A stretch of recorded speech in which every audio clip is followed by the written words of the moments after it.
Hello, everyone. I'm Daniel, and you're watching The Nurse Photographer. This is episode one of our new series, Nurse Talk, and I'm excited because I've been planning this for a long time na. And the reason why I'm doing this is because when I started studying for the NCLEX, hindi naman parang, ano ba, pagising mo sa umaga, may excite ka mag-aral. Siyempre, may panahon na pagod ka, or inisip mo kung tama ba yung ginagawa mo. So every time na wala akong gana mag-aral, I would usually just watch YouTube, no, watch Filipino nurses na nasa US na. And somehow, no, I would watch their stories and makaka-relate ka sa kanila. And then, ma-excite ako, okay? So makakapag-aral ulit ako. And our guest in this video is Chester Apostol. He is currently practicing medical surgical nursing in Los Angeles, California. Chad, thank you for being with us. Thank you for having me here. I'm very happy na napili ako as one of your very first episodes. So very pioneering. So I'm excited. Let's do it. All right. So, kumusta ka, Chad? Okay naman ako. Thank you so much, Kuya Dean. Medyo ninenervyos. Pero I mean, chill lang. Relax lang tayo. Yan. Okay. So let's start. Chad, kailan ka dumating sa US? Okay, so dumating ako 2019. So still very fresh pa. It was February 13 of 2019. Were you practicing nursing bago ka dumating sa US? Yes, actually, I was practicing sa Philippines ng pediatrics. I was 8 months dun sa previous job ko. Kaso lang it was suddenly stopped. I had to resign kasi due to sa immigration ko dito na yung petition ko became current and I had to leave para mag-immigrate na dito sa US. Wow. Let's talk about that nga. Paano ka pumuntang US? I mean, ano yung visa mo? So ang visa ko is yung sa family petition. It's categorized as yung sibling to sibling, meaning yung sa dad ko. And then it was like an umbrella effect. So anybody under him na 21 years old below is nasama dun sa petition. And luckily napasok ako. Actually, it was a very extraordinary circumstance ang tawag nila kasi by the time na nag-arrive ako, this 2019, supposedly hindi na ako dapat makapunta kasi I was already 24 years old ata, which is over the 21-year-old limit. Kaso lang, there was a catch kasi. Nung na-approve yung petition namin, yung age ko supposedly was locked nung 19 years old. Meaning yung meron silang law na Child Services Protection Act. So once na-approve yon, your age should have stopped na binibilang nila and nag-stop yung sa akin at 19 years old. So there was a mistake dun sa filing ng lawyer na na-appeal nila and showed na yun nga, pasok pa talaga dapat ako. So it was a very extraordinary circumstance. So I am very lucky na, alam mo yun, napasok pa sa kabutas ng karayom yung case ko. So yun. Grabe. So how long did that took? So actually, itong petition na to, oh my goodness, hindi pa ako napapanganak and I was born 1994. Hindi pa ako napapanganak, meron ng petition that was ongoing. So ito yung one of the petitions na very common sa mga Filipinos na takes almost 20 years mahigit. So dahil biglaan kang umalis nun, nakapag-NCLEX ka na ba nun before? No, actually, kasi since California, one of their requirements is meron kang social security number which you cannot obtain habang nasa Philippines ka. You have to be on US soil to be able to obtain a social security number. So, yun yung one of the many things na naging hurdles ko kasi the whole time na nasa Philippines ako, syempre, di ba, unfortunately, karamihan ng mga nurses sa Philippines, ang goal nila is always to work abroad. Yeah. And yung sa situation ko, I was very uncertain kung paano ko ba sisimulan. Just like many other nurses na nasa Philippines ngayon, maraming uncertainties like paano ko ba ito ipaprocess? Is it worth going to an agency to actually avail of their service na, alam mo yun, sila na mag-process for you, they're gonna look for a state for you. I've been through those din. So talagang napakahirap. So sa akin, hindi ko siya sinimulan until I actually got here. Kasi nga, yun nga, one of the Talaga. requirements of California is having that social security number. And sabi ko, it wouldn't make sense for me to process it now, tapos parang endorsement. Kasi there's a lot of uncertainties with California. Kasi Aha. yung requirements nila in terms of other states are much more strict. Yes. Tapos yung mga iba, they're wondering about yung mga cases nila, yung some of them 5 cases sa OR, 5 cases sa OB-GYN, ganun. So it's a very case-to-case basis, I have to say. Merong ibang cases na nakikita ko kasi I also joined the Facebook groups regarding these things. And ang daming nakatulong. Pero kaso lang, marami ring mga hearsay, so you really have to dissect kung ano ba talaga yung mga katotohanan, what relates to you, what's not related to you, yung mga ganon. Kasi it's very different nga talaga for everybody. Ganon. So yun nasa States ka na, sino naglakad ng papers mo dito sa Philippines? It was actually my mom. So Okay. huge credits to my mom. Thank you so much. Yeah. Thank you, tita. Okay, let's talk about your work. Anong area mo ngayon, Chad? When I got in, I was in medical surgical, yun ang natanggap ko. Pero as the months went by, I guess nakita nila na parang okay ako magtrabaho. They added more faith in me. So minsan they would float me to other floors. So meron ding minsan telemetry. And then there's also urgent care. Pero mainly, on my job description, medical surgical nursing ako. Okay. And paano yung shift nyo doon? 12 hours, 8 hours? So yes, actually ako, with me, it's 12 hours shifts. And kumuha ka na rin ba ng parang second job? Or isa pa lang? Actually, so ngayon, ang setup ko is full-time ako, 12-hour shifts. And para sa akin it's very draining na.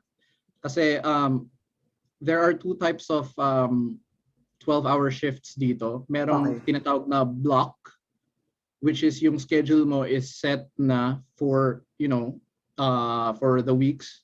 Tapos meron din naman yung you choose your own schedule. So pwede kang, kung full-time, kailangan mo is, let's say 80 hours, ikaw nang bahala mag-schedule ng sarili mo for those 2 weeks. Pwede kang mag 7 days straight, tapos 7 days off, ganon. Pwede kang mag 4 days straight, 3 days off, basta ganon. Basta as long as you fit 80 hours into those 2 weeks. Ngayon naman, ang sa akin is block. So let's say, ang first week ko, may pasok ako ng Monday and Tuesday. I would be off Wednesday and Thursday. And then sa weekend, Friday, Saturday, Sunday, may pasok ako. And then the second week, Monday, Tuesday naman ang off. Wednesday, Thursday ang may pasok. Friday, Saturday, Sunday ang off.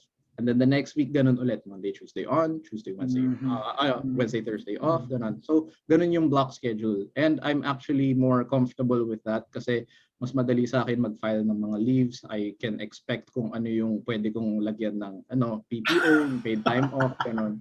So, hindi siya mahirap, ganun. Yung sa direct hire mo sa hospital mo, gaano katagal usually yung contract nyo? Since ako kasi napasok ako full-time, there's actually no contract.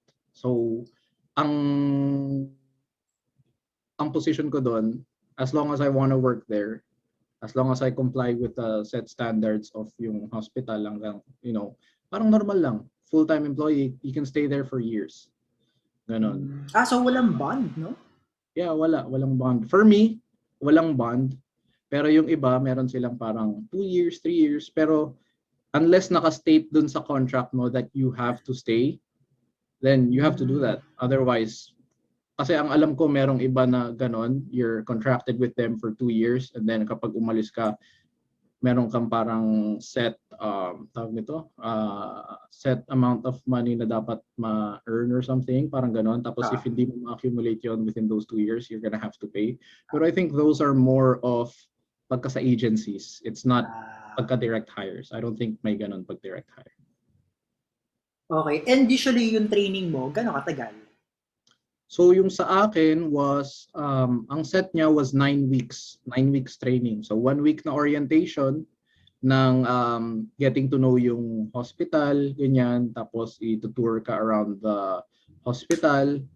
And then yung next 8 weeks would be yung on the floor ka na mismo. So meron kang i-assign sa'yo na preceptor.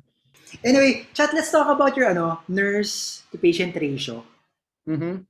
And siguro, para sa'yo, anong main difference, no? Yung practice mo na nursing dyan sa States versus here sa Philippines? Okay, so in terms of nurse to patient ratio, nung nasa Pilipinas ako, pediatric ward kasi ako. And yung sa pediatric ward namin, if I'm not mistaken, parang 14 or 15 ata ang pinaka-threshold. So usually, ang shifts din sa Pilipinas kasi is 8-hour shifts, 6 a.m. to 2 p.m., 2 p.m. to 10, 10 p.m. to 6, ganun. So ang sa amin, during the morning and the afternoon, usually kasi ganong oras nag-rounds yung mga doktor. So they would put in about 3 nurses, 2 to 3 nurses. So yung isang nurse doon is yung charge nurse nyo, hindi siya mag-handle as much as possible ng patient. And then yung dalawang nurse, sila yung ina-assignan ng patient. So kung ganon, kung full house kami na 15, one would have 8, one would have 7, ganon.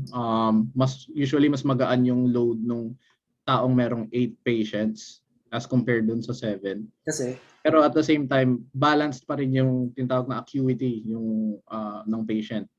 Ngayon, dito naman, it's very diverse kasi ang field ng nursing here. So, in terms of patient ratios, it could differ from state to state. Pero dito sa California, ang alam ko is ang medical surgical nursing, you can hold up to 5 patients. And then, pagka-telemetry naman, you can hold up to 4.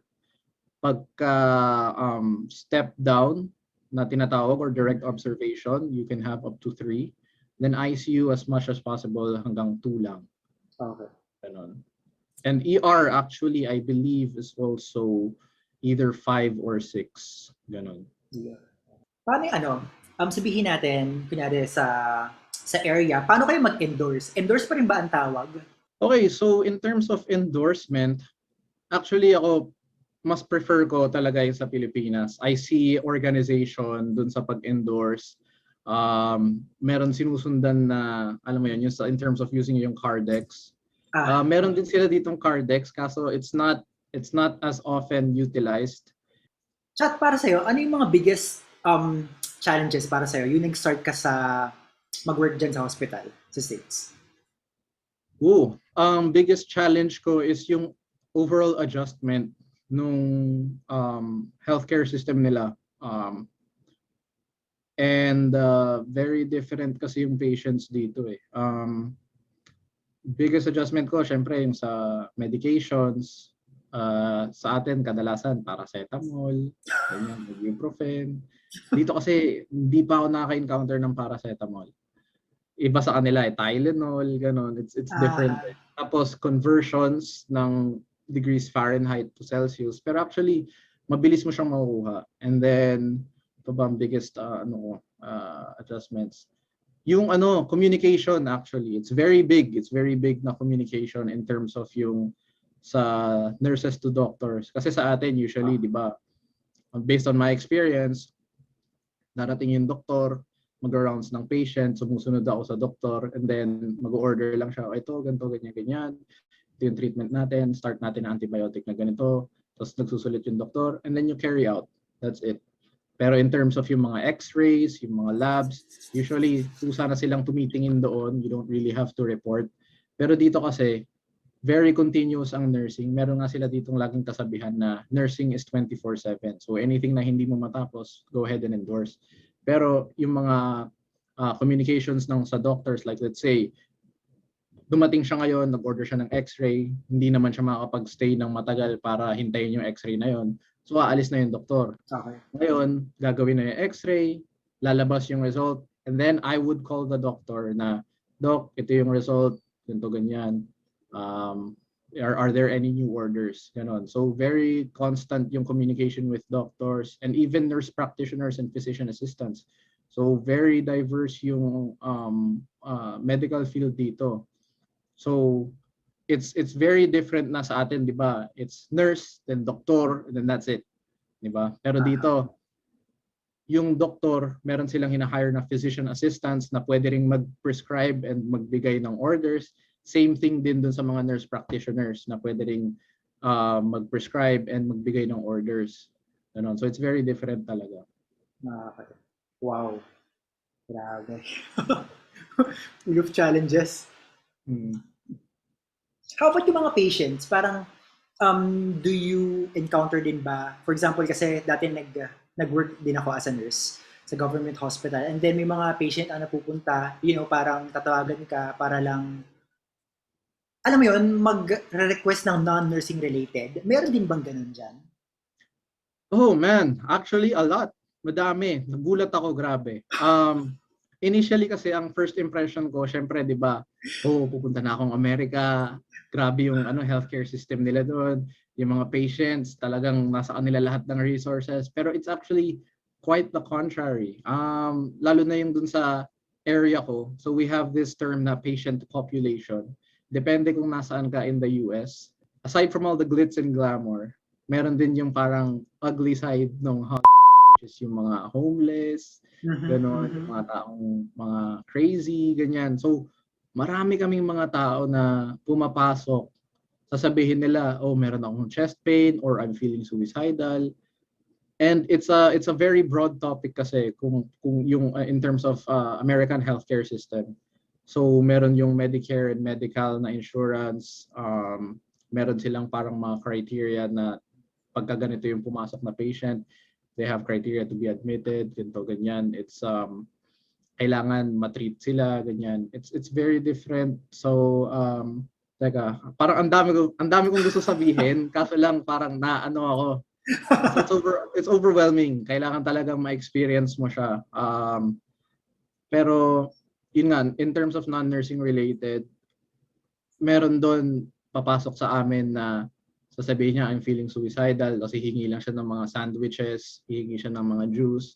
Tapos after niyang mabigyan ng ganon, maya-maya biglang pag hinanap na yung patient, wala na pala, nag-elope na, na siya, parang, alam mo yun? Grabe. May mga ganon na dahil homeless nga, gusto lang ng pagkain, papasok na ganon. Alam nila yung sistema ng healthcare system. So, after nila makuha yung gusto nila, aalis na lang sila, hindi na sila magpapatreat. Maraming mga ganon. Ang keyword lang nila is suicidal, parang mga ganun, or depressed, ganun. Kasi ang goal nila is to be transferred over sa psychiatric facility, ganun, which is free bed and free meals for a couple of days, and then balik na lang sila sa street. Okay. Grabe, ngayon ko lang narinig yan. Sa dami na pinanood kong YouTube na video sa mga Filipino nurses, ikaw lang nag-share ng ganun. Grabe, may ganun pala. Yeah, actually, yeah. And it's not just sa hospital namin. It's anywhere na merong homeless na very knowledgeable ng healthcare system. And minsan not even just homeless people, minsan yung mga normal na tao, they just want to take a break from yung whatever pinagdadaanan nila. Since they know yung healthcare system, they just go in, I'm feeling suicidal, I'm feeling depressed. Yun lang yung keywords nila, and then they have to be transferred over to psychiatric facility, and all of this is voluntary. Chat, can you share us something about sa mga funny moments mo sa hospital? Okay, so funny moments. Actually, ito kasi parang sarili-sarili lang naming mga nurses. Parang you just make the most out of your day. Na yung, alam mo yun, parang aside from all the stress na nararanasan mo sa hospital, you find those small rays of light na parang, okay, it's not so bad. So, one of my experiences na funny, actually, just looking back, hindi nakakatawa na siya. Pero at the time was very stressful sa akin. Kasi this was very weird. Ito yung panahon na nagra-ramp up pa lang yung COVID. And we would get patients coming in every now and then na COVID infection. Tapos there was this mother-daughter na parang patient. So yung patient is yung tatay, di ba? And he comes in the hospital. They are Hispanic, di ba? So in a way, there's a slight language barrier na nangyayari. We do have yung translator na parang nasa iPad lang. We would utilize it whenever we can. Pero ito kasi ang nangyari, we would get calls kasi hindi pwede ang visitors sa... Ang request niya was, sabi niya, okay, my father does not have COVID, do not treat him for COVID. Tapos at the same time, meron siyang another parang ailment na parang, let's say, parang anemia and pneumonia na lang. Let's say, parang ganun. So we were treating him for those things. And at the same time, parang, alam mo yun, nadadamay na rin yung sa COVID na, syempre, antibiotics, ganyan-ganyan. Tapos, there was a time na biglang nagagalit yung daughter. Pero I mean kasi, you know, you would do your rounds as a nurse. Is there anything you need? Meron yung mga ganun. So you're checking on your patient to see kung meron siyang kailangan. Tapos every time na papasok ako doon, sasabihin ng patient, no, hindi, wala, okay lang ako, I'm fine. So sabi ko, okay, sige, then I'll head out the room, ganyan-ganyan. And then all of a sudden, I would receive a call dun sa daughter. Sasabihin niya, yung dad ko, he's been sitting there, wala daw nag-aasikaso sa kanya, and I'm very upset. Tapos I specifically said na wag niya siyang iti-treat for COVID, pero you're treating him for COVID. So I was trying to explain to her, sabi ko, ma'am, hindi po namin tinitreat yung patient na yan for COVID. Na nag-aano lang kami ng antibiotics, ganito, ganyan. And symptomatic yung parang nakikita akong pag-treat kasi ng doktor. So if his oxygen saturation is going down, magbibigay ng corticosteroid para mag-open up ng airway, ng lungs, ganun, mag-dilate, and to try and let more air in para tumaas yung oxygen saturation. And then you give oxygen by nasal cannula, ganun, etc., etc. So ina-explain ko sa kanya yung lahat. And I guess sobrang nag-tunnel vision na lang siya dun sa galit niya na wala daw kasi nag-aasikaso sa dad niya. And I would explain to her, sabi ko, Miss, I'm doing everything para dun sa dad mo. I would do my rounds. I would ask him, meron ka bang kailangan? Tapos, hindi. Kasi sabi kanina pa, ganito, ganyan. So parang wala akong choice. I had to call my nursing supervisor. Sabi ko, Kuya Ron, I have a problem. Itong daughter ng patient, sinasabi niya na hindi daw inaasikaso. I tried explaining to her. So, long story short, siya na yung kumausap. Okay. And still, ganun pa rin yung nangyari. Hindi nakikinig, ganyan-ganyan. So, in the end, gusto na lang niyang mag-leave against medical advice yung father niya. So, during yung mga alitan nila na ganun, I guess narindi na yung supervisor ko and he just stopped. Sabi niya ganun, you know what, ma'am? If you're not going to listen, what can I do? I'm just a nurse. Ganun. So ever since sinabi niya yung term na yon, pagka nagpupunta kami sa mga inuman, pagka meron kaming mga problem patients na yun yung lagi naming sinasabi. What can I do? I'm just a nurse. Diba? Kasi we are expected to be yung sa admitting, we are expected to be yung nasa billing, we are expected to be yung minsan yung dito, mga janitor or medtech, yung mga lab draws, ganun. So parang alam mo yun, all in one. So parang in the end, parang I guess napuno na lang yung supervisor ko. Sabi niya, oh, what can I do? I'm just a nurse. Ganun. So in the end, nag-ano pa rin yung nag-leave against medical advice. Pinasign lang namin sila na yun nga, you're leaving against medical advice. So anything that can happen to you, labas na kami sa liability. Ganon. So yun lang. Yun na lang lagi naming ginagamit na term. What can I do? I'm just a nurse. Ayos ah. Haba na. My God. Okay. Tapos hindi naman nakakatawa. I mean, in hindsight, medyo na lang. It's like an inside joke pa lang sa amin. Yeah. Okay. Chat, okay lang ba let's talk about salary, kahit range lang? Okay, yeah. Yeah. So, in your case na direct ka, dyan sa area nyo, sa California, usually, ano yung range lang? Okay, so, syempre, there are a lot of demographics to take into consideration. First and foremost, not all the states nagbibigay ng same salary ranges. Mm-hmm. So in the more rural states, you can expect them na syempre mas mababa. Pero in terms of California, it depends din kung nasaan ka. So, meron din depende dun um, sa experience mo. Pero just for the sake of yung parang, alam mo yun, starting out, I'll go with yung parang new grad or yung Aha. starting out salaries.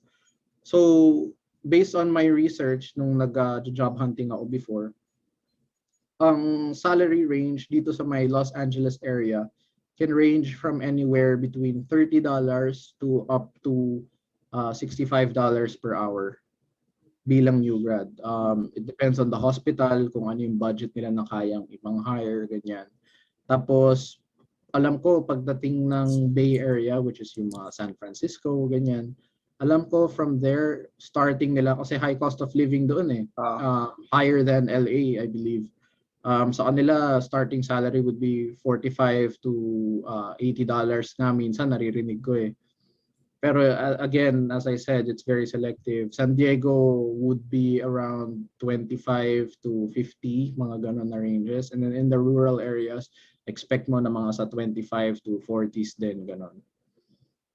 Okay. So meron din pala, no? Akala ko dati, basta sa California ka, hindi bababa ng mga 65 or 50. Meron pala talaga mas mababa. Yeah, so depende See. talaga sa area. And it's also how you negotiate.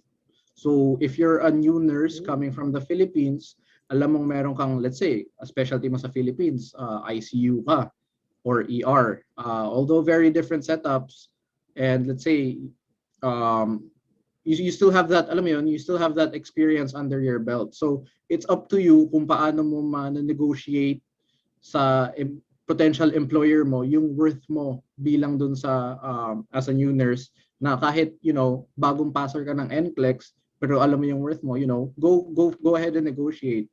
If hindi ka matanggap because masyadong mataas yung asking price mo, it's totally up to you. Basta in the end, you know your worth. So yun, that's something na parang alam mo yun, you can use as leverage when you start applying and getting those positions. Chat, question. How do you deal with those Karen? Oh, so yung mga Karen, they're something else. Very challenging sila. Pero in a way, you have to deal with them parang professionally, and at the same time, kailangan mong gamitin yung parang psychology na naaral mo before.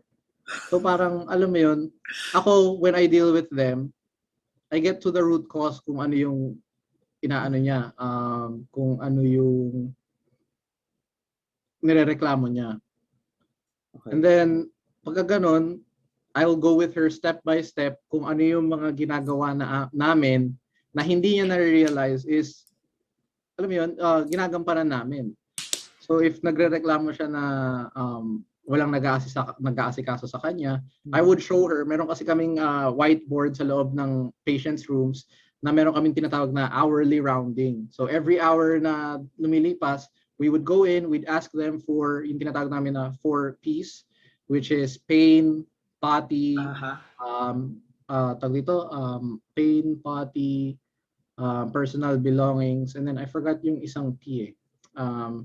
Pero anyway, we would always ask them that kung meron ba silang kailangan, ganon. So pagpasok namin, we would initial, halimbawa, ng 8 o'clock ng umaga, we would initial our name na, okay, so pumasok kami dito, we asked you kung anong kailangan mo, sabi mo, wala, ganyan.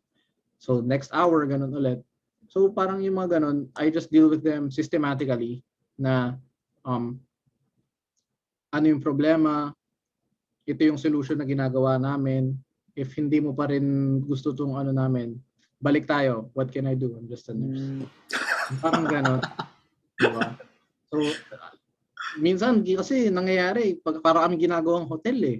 Alam mo yun? Kunti na lang manghingi ng mga pangluto eh, na parang, uy, pero we can't do that kasi we're a hospital, di ba? So, what can I do? Yeah, I'm just a nurse. Okay. So, sa patient side yon, meron bang mga co-worker na ganoon din? Sa akin, I'm actually glad na yung co-workers ko, we're a very tight-knit group. As I said, we're a small community hospital. So, and also because we work in a block shift schedule, yung block shift namin, so right now day off ako, meron kaming counterpart na day shift. na nagtatrabaho ngayon na sometimes we never really get to meet them kasi yun yung schedule nila. And habang nagtatrabaho sila, kami ang off. Pag kami naman nagtatrabaho, sila naman ang off. So there are times na hindi namin sila nakikilala unless na lang na mag-short staff kami and merong papasukin na extra shift. Then saka namin sila makakausap. Pero anyway, I've never had a moment na merong Karen among my coworkers. Kasi nga, we're a very tight-knit group and parang halos family yung parang turingan namin. Ganun. So it's very nice. Pero hindi ba yun yung mga tao na pinag-endorse mo? Hindi rin sila? No, so actually, yung pinag-endorse namin, syempre it's 12-hour shift, 7 a.m. to 7 p.m. And then yung mga papasok to 7 p.m. to 7 a.m., very momentary lang yung kasama namin sila. So it's not necessarily yung night shift na naano namin. Pero yung kasama ko all throughout the day, yun yung mga talagang co-workers ko na kasama ko. Okay. Chat, para sa mga nurses na nagbabalak pumunta sa States or siguro hinihintay lang nila yung mga priority date nila o yung interview nila sa embassy, ano yung tingin mong tips para gawin nila ngayon para pagdating nila dyan, alam mo yun, mas well-prepared sila? I'd say it's just be patient. You've already come a very long way from where you've started.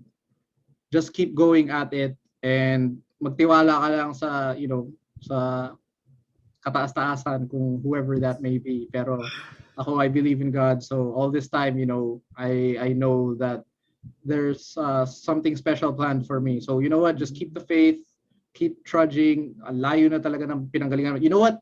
Ako, I would tell you, 2018, nagtrabaho ako as pediatrics nurse, di ba? And I've always told myself, mag 2 years lang ako ng experience dito, then mag-a-apply na ako ng US. And alam mo yun, magre-review ako ng NCLEX, ipaprocess ko tong ganito, ganyan. Pero you know what? Fast forward right now, andito na ako sa kung ano yung pinagdadasal ko before.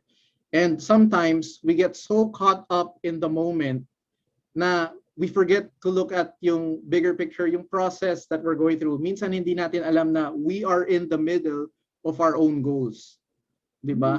Before, sinasabi ko lang na, you know what? Tatrabaho 2 years, Philippines, okay, sige, get that experience. Then mag-a-apply ako sa agencies, papasok ko ganyan. And then you don't know na, alam mo yun, as long as you keep pushing yourself with proper guidance and everything, just keep working at it. Darating yan, step by step. And before you know it, you know what? Nandito ka na sa US, you're getting that American dream, you're supporting your family, that's it. Ganun lang. Just keep trudging along. Don't give up. That's the number one thing. Do not give up. Wow. Gusto ko yung sinabi mo na nasa gitna ka na pala. Yeah, kasi minsan talagang, alam mo yun, lagi tayo nagfo-focus dun sa mga negatives. Lagi tayo nagfo-focus na, but what if I can't do it? It's better to live a life of, oh well, than what if. Diba? So you won't live with regret. Diba? Chat, last question. Anong ginagawa mo for leisure lang? Kunyari, off mo. Anong typical day off mo? Anong ginagawa mo? Okay, typical day off ko, let's say doon na sa parang it's yung 3 days off ko kasi meron na akong 3 days off. So yung first day ko usually is for my chores. Maglalaba ako, ganyan, magigib ako ng tubig, and then maglilinis ng bahay or like yung area ko. And then after nun, promise ko sa sarili ko kasi na I want to be fit. So yung dating lifestyle ko sa Pilipinas na barkada, inom, ganyan. Sabi ko, you know what, pagdating ko sa Amerika, iibahin ko na yun. I want to have that, beach body. I want to be proud of myself na, alam mo, yung parang next high school reunion. Alam mo yung parang, hindi naman sa pag-ano or anything. Yung mga, syempre, alam natin, napasarap masyado yung buhay, mga dad bods. Gusto ko, I want to be that guy na when I walk in the room na parang, oh, grabe, matakto. He has his life figured out. So, yun yung parang tinutupad ko yung sarili ko na promise ko. And then, aside from that, computer games, just to get away from the stresses of work, computer games. Minsan I just hang out with my friends, nagkakape lang kami, ganun. Tapos kung anong trip lang, tambay-tambay, ganun. Ganun lang, that's yung day ko. Tapos on Sunday, pag nakakapag ano ako, sa day off ko, I'd go to church, ganun. Ganun lang. Very, very simple. Just relax, unwind. There you have it, everyone. From Chester Apostle. Chat, maraming salamat for sharing your story. We appreciate Thank you it. so much. Yeah, thank you so much, Kuya Dean, for having me. I hope na yung mga sa makakapanood nito, nakatulong in a way. If you've had like any doubts of yourself, again, just keep going at it. Huwag kang mag-give up. It's yung situation ko is very different from situation nyo. So you know what? Just trudge along. Just see what comes, see what happens. Grab those opportunities. Huwag kayong matatakot. Just keep going at it talaga. Never give up. Never give up. If you fall down, you know what? Pick yourself back up. Kasi no one else is gonna do it for you but yourself. Yun lang talaga. So just keep going. So guys, there you have it. Thank you so much for having me, Kuya Dean. Guys, please don't forget to like, subscribe kay Kuya Dean at the Nurse Photographer. So he's gonna keep continuing to give you quality content. So always stay tuned for more. Thank you so much, Chat. Ikaw na nagsabi. Okay. Thank you, Chat. Thank you, everyone, for watching. Susunod ulit.